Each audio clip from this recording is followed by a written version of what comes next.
नमस्कार सभी साथियों को, स्वागत है आपका आज की वीडियो में। आज अपने एक छोटे से विषय पे बात करने जा रहे हैं और वो विषय रहने वाला है जैसलमेर का। जैसा कि आप सभी जानते होंगे, अभी हाल ही के कुछ दिनों पहले जैसलमेर के अंदर एक घटना हुई है। घटना इस प्रकार की थी कि जैसलमेर की मोहनगढ़ तहसील और मोहनगढ़ तहसील के अंदर एक किसान अपने खेत के अंदर बोरवेल कर रहा था, जो कि हम भूमिगत पानी को उपयोग करने के लिए बोरवेल करते हैं। तो अचानक बोरवेल करने के दौरान उस बोरवेल में से इतनी भयंकर जल की धारा बाहर की तरफ निकली, जिसके कारण उनके जो भी मशीनें थी वो मशीनें भी उसके अंदर समा गई और काफी 1-2 दिन तक लगातार वहां से प्रेशर के साथ पानी धरातल से बाहर निकलता रहा। जिस प्रकार ज्वालामुखी फूटता है, वो एक प्रकार का जल का ज्वालामुखी फूटा और 2 से 3 दिन तक लगातार जल चलता रहा, जिसके कारण आसपास का पूरा मरुस्थलीय क्षेत्र जलमग्न हो गया, आसपास के खेत जलमग्न हो गए। ये एक बहुत ही हैरान कर देने वाली घटना थी, क्योंकि मरुस्थलीय क्षेत्र जैसलमेर की मोहनगढ़ तहसील के अंदर, जो कि एक मरुस्थलीय क्षेत्र है, अत्यंत शुष्क क्षेत्र है, जहां पर पानी की अत्यंत कमी है, लेकिन वहां पर भूगर्भ के अंदर ऐसी क्या कारण रहा कि जिसके कारण इतनी ज्यादा जल की धारा बाहर की ओर आई और आसपास के इलाकों में हड़कंप मचा दिया। प्रशासन भी अलर्ट में आ गया। आप सामने कुछ तस्वीरें देख सकते हैं। यहाँ पर ये बोरवेल किया जा रहा था किसान के द्वारा खेत के अंदर, और ये देखिए इस प्रकार धरातल से बहुत ही तेज गति से जल बाहर की तरफ आया है, ज्वालामुखी की तरह, और आसपास के क्षेत्रों में जलमग्न हो चुके हैं आसपास के खेत। और ये इतनी ही भयंकर घटना थी कि ये देखिए, आप देख पा रहे होंगे, इसके अंदर ये मशीनें जो बोरवेल कर रही थी, वो मशीनें भी उस खड्डे के अंदर समा गई। तो यहाँ पर क्यास लगाए जा रहे हैं कि ऐसा क्या है धरातल के नीचे, या ऐसे क्या कारण रहे हैं इस घटना के पीछे। आज अपने उन्हीं कारणों पर चर्चा करने जा रहे हैं। तो एक तस्वीर आप ये देख सकते हैं, उसके अलावा ये देख सकते हैं आप, ये उस पानी के कारण आसपास के जितने भी खेत हैं वो सारे के सारे जलमग्न हो चुके हैं, और ये वो केंद्र बिंदु है जहां से बोरवेल किया जा रहा था और जहां से पानी की धारा बाहर की तरफ फूट रही है। तो इस प्रकार का मंजर देखा गया है जैसलमेर के अंदर। क्या कारण रहते हैं इसके? तो अगर हम भूगर्भिक संरचना की बात करें, तो अभी तक जितना शोध किया गया है उसके पीछे 3 कारण निकलकर सामने आ रहे हैं। अपने तीनों कारणों पर चर्चा करते हैं, क्या कारण हो सकता है। देखिए, सबसे पहले आपके कारण जानने से पहले आप धरातलीय संरचना को समझिए। धरातलीय संरचना किस प्रकार की होती है? धरातलीय संरचना, अगर हम धरातल पर रहते हैं, धरातल के नीचे की संरचना इस प्रकार की है। धरातलीय संरचना को 3 पार्ट्स में बांटा गया है। यानी यहां पर यह है धरातल, जिसके ऊपर अपने रहते हैं। धरातल के बाद पहली जो परत है, इसको कहा जाता है भूप्रपट्टी। भूप्रपट्टी, जिसके ऊपर हम निवास करते हैं, और ये चौड़ाई लगभग 30 किलोमीटर गहराई में इसकी चौड़ाई होती है। यानी धरातल से 30 किलोमीटर तक वाले भाग को भूप्रपट्टी कहते हैं, जिसके ऊपर हम सब टिके हुए हैं। उसके बाद का भाग आता है, ये वाला भाग मेंटल कहलाता है, मेंटल। और ये मेंटल की गहराई है, यानी 30 किलोमीटर तक तो भूप्रपट्टी आ गई। 30 किलोमीटर के बाद 2900 किलोमीटर तक के भाग को कहा जाता है मेंटल भाग। और मेंटल के नीचे का अंतिम भाग होता है क्रोड।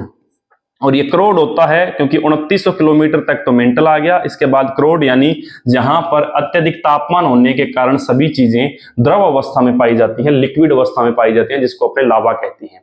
ये क्रोड भाग में पाया जाता है, और ये क्रोड भाग पृथ्वी का केंद्र बिंदु होता है। हम बात कर रहे हैं कि हम जो भूगर्भ से पानी निकालते हैं बोरवेल का, वो कौन से भाग से निकाला जाता है? भूप्रपट्टी, मेंटल या क्रोड? तो आप इसकी दूरी को देखकर आप देख सकते हैं कि अंदाजा लगा सकते हैं कि कौन से भाग में होगा। तो वो जो जल है वो यहां पर पाया जाता है भूप्रपट्टी में, और अत्यधिक गहराई में नहीं पाया जाता, ऊपरी परत के बिल्कुल साथ साथ पाया जाता है। और यदि आप ये मानते हैं कि जल की भूगर्भ के नीचे एक धारा बहती है, तो आप गलत हैं। जल की धारा नहीं बहती, जल भूगर्भ के नीचे खंडों के रूप में मौजूद होता है।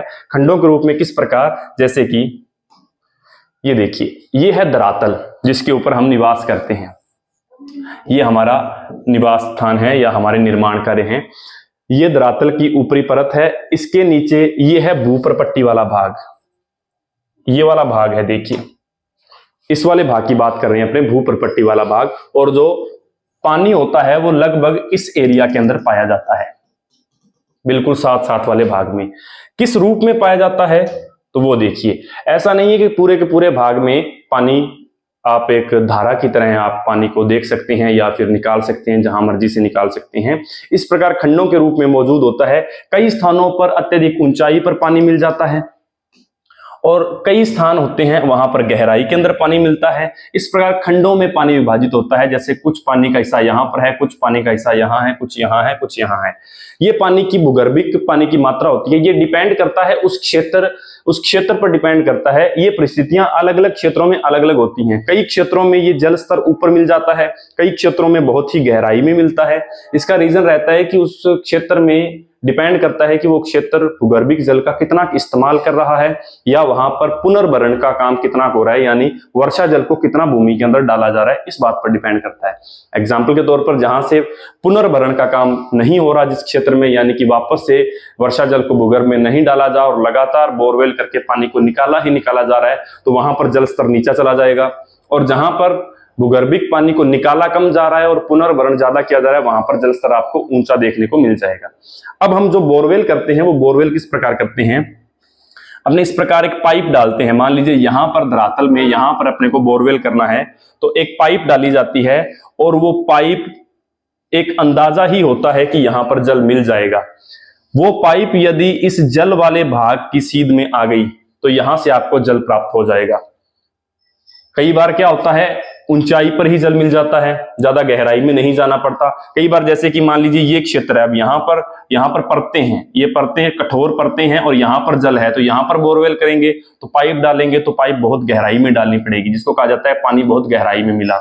मान लीजिए यहाँ पर है कोई पानी का स्तर और यहाँ पर कोई बोरवेल किया जा रहा है, तो उसके लिए और भी ज्यादा गहराई में जाना पड़ेगा, तो यहाँ पर आकर उनको पानी मिलेगा।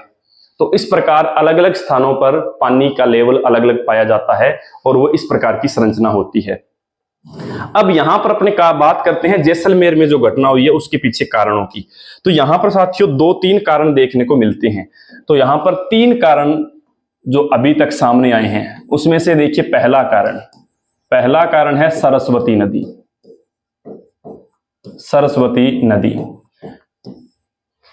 सरस्वती नदी अभी वास्तव में आज के समय में मौजूद नहीं है। सरस्वती नदी प्राचीन समय में लाखों करोड़ों वर्ष पुराने समय में सरस्वती नदी हुआ करती थी।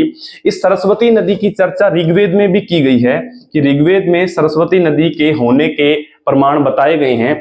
और भारत के अंदर भी समय समय पर भूगर्भ विद्वानों द्वारा जब जांच की गई तो सरस्वती नदी के अवशेष राजस्थान के अंदर पाए जाते हैं। अगर हम सरस्वती नदी की बात करें तो सरस्वती नदी हिमालय पर्वतमाला में शिवालिक की पहाड़ियों से निकलकर हिमाचल प्रदेश, हरियाणा, पंजाब और राजस्थान के हनुमानगढ़, गंगानगर, बीकानेर, जैसलमेर यानी पश्चिमी भाग से होती हुई पाकिस्तान की तरफ जाती थी।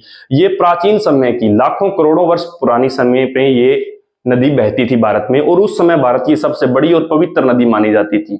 तो आज वो नदी कहां चली गई है, तो आज वो नदी लुप्त हो चुकी है, यानी कि हमें धरातल पर बाहर दिखाई नहीं देती। ऐसा क्या हुआ इस नदी के लुप्त होने के कारण? देखिए, माना जाता है कि जब सरस्वती नदी बहती थी, इस प्रकार सरस्वती नदी बहती थी, तो आज की जो यमुना नदी और सतलज नदियां हैं, यमुना नदी जो आज गंगा नदी की सहायक नदी है और सतलज नदी जो सिंधु नदी की सहायक नदी है, वो दोनों नदियां भी इसी नदी के अंदर आकर मिलती थी। ये है यमुना और सतलज, ये दोनों नदियां सहायक नदियां हुआ करती थी सरस्वती नदी की। लाखों करोड़ों वर्ष पहले एक घटना होती है, प्लेट विवर्तनिक यानी भूगर्भिक टेक्टोनिक्स जो प्लेट्स हैं उनमें खिसकाव होता है, भूगर्भिक प्लेटें खिसकती हैं, खिसकने से एक बहुत बड़ा भूकंप आता है।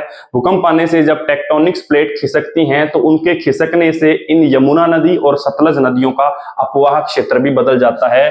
भूगर्भिक प्लेटों के खिसकने से सतलज नदी का अपवाह क्षेत्र बदलकर इस प्रकार हो जाता है और यमुना नदी का अपवाह क्षेत्र बदलकर इस प्रकार हो जाता है। यानी अब ये सरस्वती नदी की सहायक नदियां नहीं रहती, ये यमुना तो जाकर गंगा में मिल जाती है और सतलज जाकर सिंधु में मिल जाती है पाकिस्तान में। सरस्वती नदी धीरे धीरे समय के साथ साथ विलुप्त होती जाती है और ये विलुप्त हो चुकी है वर्तमान में, लेकिन इसके समय समय पर दावे किए जाते हैं कि भूगर्भ के नीचे आज भी ये बहती हुई चल रही है। तो ONGC भारत की संस्था है ओएनजीसी। ओएनजीसी के द्वारा सन 2016 के अंदर एक जांच अभियान चलाया गया था, यानी पश्चिमी राजस्थान क्षेत्र में सरस्वती नदी के अवशेष को खोजने के लिए यह अभियान चलाया गया था, जिसमें बिल्कुल राजस्थान के अंदर अवशेष प्राप्त हुए हैं सरस्वती नदी के। और ये माना जाता है कि भूगर्भ के नीचे आज भी सरस्वती नदी बह रही है। हालांकि पूरी धारा में तो नहीं बह रही, लेकिन कुछ कुछ भागों में इस प्रकार उसके अवशेष मौजूद हैं। जैसे कुछ भाग में सरस्वती नदी के अवशेष, फिर आगे कुछ भाग में सरस्वती नदी के अवशेष। इस प्रकार सरस्वती नदी टुकड़ों में आज भी अवशेष मिले हैं। ये ओएनजीसी संस्था के द्वारा की गई जांच के रिजल्ट हैं। तो पहला कारण तो माना जा रहा है कि जहां पर बोरवेल किया जा रहा था वहां पर सरस्वती नदी के अवशेष थे, यानी सरस्वती नदी का जल था जो कि बहुत ज्यादा मात्रा में था, और वहीं पर बोरवेल लगाया गया तो वो पानी एकदम से बाहर आ गया। ये तो है पहला कारण। दूसरे कारण की बात करें, ये तो एक प्रकार से आध्यात्मिक कारण भी कह सकते हैं कि सरस्वती नदी पुनः प्रकट होना चाहती है, या कोई भी आप आध्यात्मिक कारण जोड़ सकते हैं। दूसरा जो कारण है, साइंटिफिक कारण जो सामने आता है, वो रहता है भूगर्भिक गैस।